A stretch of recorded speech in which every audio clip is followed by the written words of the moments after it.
Assalamu alaikum. I'm Shanzeh Farooq from Muzaffargarh district. I'm currently enrolled in Climate Leadership Internship Program 2026.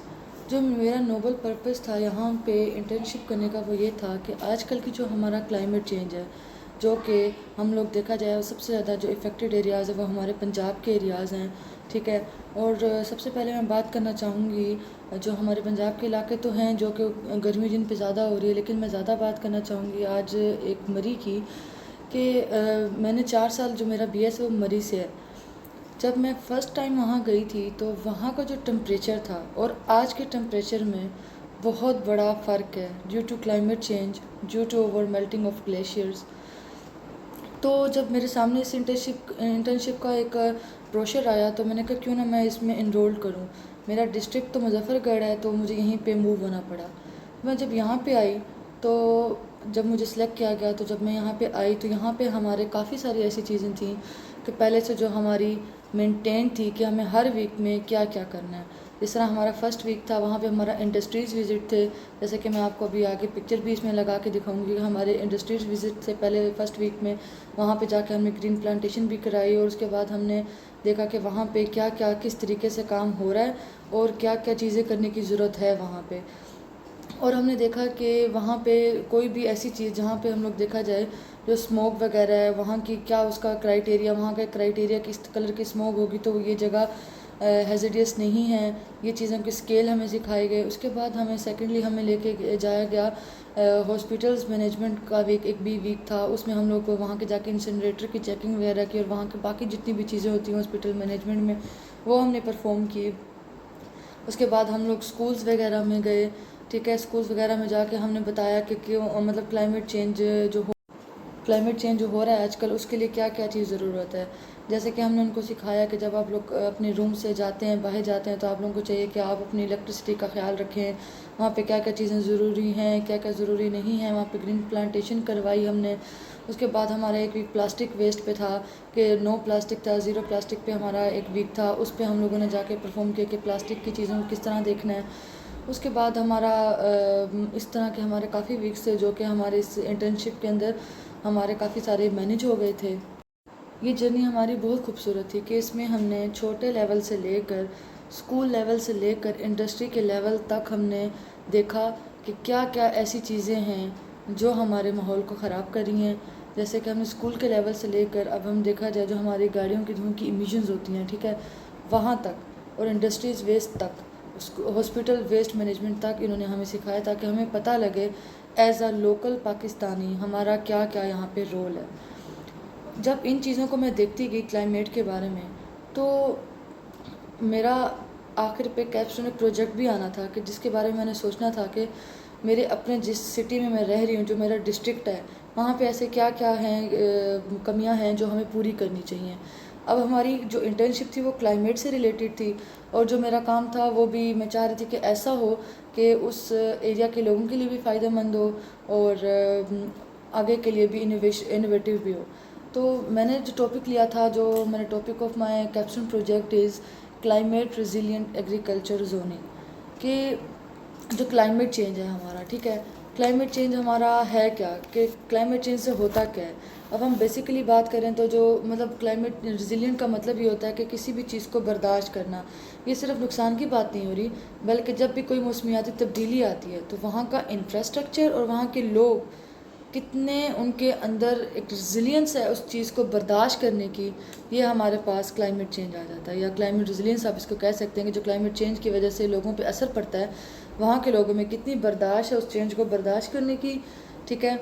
और या जब भी कोई कहत या कोई भी सैलाब वगैरह आ जाता है तो वहाँ का इंफ्रास्ट्रक्चर कितना मजबूत है कि वो उस चीज़ को बर्दाश्त कर सकता है।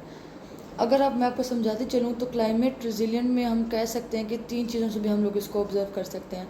फर्स्ट हमारे पास आ जाती है कि ऑब्जॉर्प्टिव कैपेसिटी क्या है उस जगह की। इसका मतलब है कि जब भी कोई भी मुसीबत आ जाती है, कोई भी आफत आ जाती है, जब भी कोई भी सडन हमारे पे कोई चीज़ आ जाती है हमारे उस इंफ्रास्ट्रक्चर पे या हमारे उस जगह पे, तो हम उस चीज़ को कैसे बर्दाश्त करते हैं। ऑब्जॉर्प्टिव कैपेसिटी हमारी ये होती है कि जब कोई आफत आ जाए तो हम लोग उसको वो जगह वो किस तरह उस चीज़ को बर्दाश्त करती है। ठीक है। फॉर एग्ज़ाम्पल जब सैलाब आ जाते हैं, ठीक है, वहाँ का जो ड्रेनेज सिस्टम होता है, ठीक है, हम लोग ये देखते हैं कि उसके जो ड्रेनेज सिस्टम है उस तरीके उसको उसकी कितनी कैपेसिटी है कि जब कोई पानी ज़्यादा आ जाए तो उस चीज़ को वो कितना अपने अंदर अब्जॉर्ब कर सकता है। ठीक है, क्योंकि मैं सैलाब वगैरह इन चीज़ों की बात इसलिए कर रही हूँ क्योंकि जो मेरी मेन स्टडी है वो इन्हीं चीज़ों पे है कि मुजफ़्फ़रगढ़ डिस्ट्रिक्ट ऐसा है, अगर हम उसको जियोग्राफिकली देखें तो वो दरियाए सिंध और दरियाए चिनाब के मिड में आता है, जो कि टोटल जो हमारा मुजफ्फरगढ़ है वो तकरीबन 8,400 स्क्वायर किलोमीटर, जिसको हम लोग मुरब्बा कहते हैं यहाँ पे हमारी लोकल लैंग्वेज में, वहाँ तक फैला हुआ है। और जो यहाँ इसका जो हमारा इंफ्रास्ट्रक्चर, जहाँ हम लोग उसकी वो देखें ना तो वो ढलवान जिसका हम लोग कहते हैं, ठीक है। तो जो मुजफ्फरगढ़ है वो ज़्यादातर इस मतलब ढलवान की शेप में है कि जब भी कोई हमारी मानसून की जो हमारी बारिशें होती हैं या जो उन बारिशों की वजह से जो भी तूफ़ानें आती हैं, जब भी कोई सैलाब आता है तो उससे हमारे उस जगह पे इतना इफ़ेक्ट पड़ता है ड्यू टू जियोग्राफिक सेटिंग। और उस सैलाब की वजह से हमारा जो सोशो इकनॉमिक इंजन है, जो हम ज़रूरी पहलू देख लें, उसको सबसे बड़ा लॉस जो है ना उसी को होता है। क्यों? क्योंकि जो मुजफ्फरगढ़ है वहाँ का जो मेन सोर्स ऑफ इनकम है वो है हमारा एग्रीकल्चर, ठीक है। जब सैलाब वगैरह आता है तो वहाँ पे सबसे ज़्यादा जो हमारी चीज़ें इफ़ेक्ट होती हैं वो होता है हमारा एग्रीकल्चर। उसके बाद हम लोग ये देखेंगे कि जो मेन जो हमारा यहाँ का प्रॉब्लम है वो प्रॉब्लम क्या है, ठीक है। हम लोग ये देखेंगे कि अब हमारा जो मेन जो मसला है वो ये है कि सबसे पहले ये मसला है कि यहाँ पे ना रहनुमाई का फुकदान है, ठीक है। चैलेंज जो हमारा आ रहा है, रहनुमाई का फुकदान का मतलब ये है कि जो हमारे में जो हमें चैलेंज ज़्यादा जो आ रहे हैं, जो वल्नरेबल प्रैक्टिसेस हैं जो बार बार हमारे रिपीट हो रही हैं, जो कि महफूज भी नहीं है, कि जो हमारे किसान हैं, ठीक है, वो बार बार उन्हीं जगहों पे हमारी फसलें लगा रहे हैं। और दूसरी बात यह है कि गलत फसलों का इंतखाब कर रहे हैं। फसलें लगा रहे हैं, मान लिया यहाँ का जो एग्रीकल्चर है, इकनॉमिक स्टेटस है, वो ज़्यादातर एग्रीकल्चर जोनिंग की वजह से होता है, लेकिन वो वही फसलें लगा रहे हैं जो कि सैलाब में ज़्यादा ख़राब हो रही हैं, जैसे कि गन्ना, चावल वगैरह। अगर हम देखें गन्ने की जगह हम लोग चावल की फसल लगा लें, ठीक है, लोग क्या कह रहे हैं कि गन्ने की फसल लगा लेते हैं, कपास की लगा लेते हैं, जो कि जब सैलाब आता है वो पानी में ख़राब हो जाती हैं, जो कि जो हमारा चावल है वो उसके अंदर ज़्यादा उगता है। लेकिन हमारे फार्मर्स इस चीज़ को नहीं सोच रहे। नुकसान भी सबसे ज़्यादा गरीब तबके का हो रहा है, वो भी इसलिए हो रहा है क्योंकि वो समझ नहीं रहे कि जो हमारी मेन उन्होंने करना क्या है, ठीक है। अब जैसा कि मैंने आपसे बात की थी तो इसमें हम लोग अगर देख सकते हैं कि जोन्स में इनको 4 जोन्स में हमने डिवाइड किया है, जोन ए, बी और सी और डी, ठीक है। इसमें जो हमने अब देखा जाए तो जोन ए के मुताबिक ये है कि जो भी बिल्कुल करीब के इलाके हैं हमारे, ठीक है, रिवर लाइन के जो करीब हैं, जो हमारे दरिया के करीब इलाके हैं, ठीक है, वो इंतहाई शदीद ख़तरे में है इस वक्त। और क्योंकि वहाँ की जो ड्रेनेज है, जो वहाँ की मिट्टी वगैरह है, जो पानी जज़ब करने की जगह है वो थोड़ी कम है। वो इस वजह से क्योंकि वहाँ पे जो रेतीली हमारी मिट्टी होती है तो वहाँ पे पानी को अब्ज़ॉर्ब करने की कैपेसिटी भी बहुत कम होती है उस जगह पे। तो हमें चाहिए कि हम वहाँ पे फ्लड टॉलरेंट अपनी जो हमारी हैं क्रॉप्स वो इस्तेमाल करें। जैसे कि हम लोग कह सकते हैं कि चावल की लगा लें, मछली वगैरह जो पालते हैं, और या तो हम चारा वगैरह वहाँ पर अपना उगा सकते हैं। जोन बी में हमारे पास ये दिखाया जा रहा है कि जो सैलाब इलाके के करीब ही पट्टियाँ होती हैं, ठीक है, वहाँ से मॉडरेट टू हाई होता है हमारा, वहाँ पे जो फ्लड की फ्रिक्वेंसी थोड़ी मतलब हाई से तो कम होती है। तो हम ये चाहते हैं कि वहाँ के जो लोग हैं उनको चाहिए कि मिक्स्ड क्रॉपिंग करें, कि एकदम से सिर्फ जिस तरह मैंने ऊपर ही बात की थी कि पहले के चावल या उन चीज़ों की ना करें, लेकिन मिक्स करें। और इस तरह आहिस्ता आहिस्ता मॉडरेट और इन लेवल में हमने उसको चेंज कर दिया है। हमें बीच में चैलेंजेस आए हैं और आगे के लिए हमारी रिकमेंडेशंस क्या हैं। अब रिकमेंडेशंस में मैं थोड़ी सी बात करूँगी कि हमें चाहिए कि हम किसानों को बताएं कि जो जोन ए के हमारे किसान हैं उनको चाहिए कि वो गन्ना वगैरह और कपास वगैरह, जो कॉटन और शुगर केन की हमारी क्रॉप्स हैं वो ना उगाएँ, ठीक है। उनके लिए सख्त एक्शन लिया जाए इस चीज़ के लिए, क्योंकि नुकसान भी उन्हीं का होता है, उनको पहले बचा दिया जाए बड़े नुकसान से। उसके बाद हम लोग ये बात कर सकते हैं कि पॉलिसी मेकर्स जो हैं हमारे, उनको चाहिए कि इस तरह की पॉलिसीज़ बनाएं जो अभी जो जिस तरह का हमने एक ग्राफ बनाया है उसको कैलेंडर की सूरत में दें, ऐसी मतलब बाईलिंगुअल या ऐसी लैंग्वेज हो जो यहाँ की लोकल लैंग्वेज है उस ज़ुबान में हो, ताकि वो समझें और इस चीज़ पर हम इम्प्लीमेंटेशन भी हो कि वो वहाँ पे ऐसी फसलें ना उगाएं जिससे उनका अपना नुकसान हो।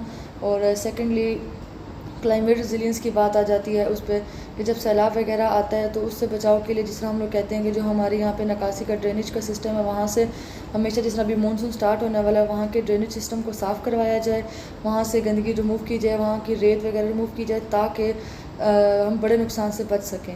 क्योंकि ये चीज़ होनी है तो हमें चाहिए कि हम इसके लिए पहले से हम अपने यहाँ के लोगों को रिजिलियंट बनाएं ताकि आगे आने वाले नुकसान से हम बच सकें। तो मेरा आज का यही टॉपिक था और कैप्स्टोन का प्रोजेक्ट हमारा इसी चीज़ पे था कि क्लाइमेट रेजिलियंस पे कि यहाँ के लोगों की जो इसकी वजह से मेंटालिटी है वो PTSD का शिकार हो रहे हैं। एज अ साइकोलॉजी स्टूडेंट मैंने ये ऑब्ज़र्व किया है कि यहाँ के लोग ड्यू टू फ्लड वो PTSD का बहुत ज़्यादा शिकार हो रहे हैं। ज़्यादातर लोग PTSD का यहाँ पे शिकार हैं। कि उम्मीद करती हूँ आपको मेरी जर्नी अच्छी लगी होगी और I love to be a part of climate leadership internship programme. Thank you so much. जज़ाकल्लाह।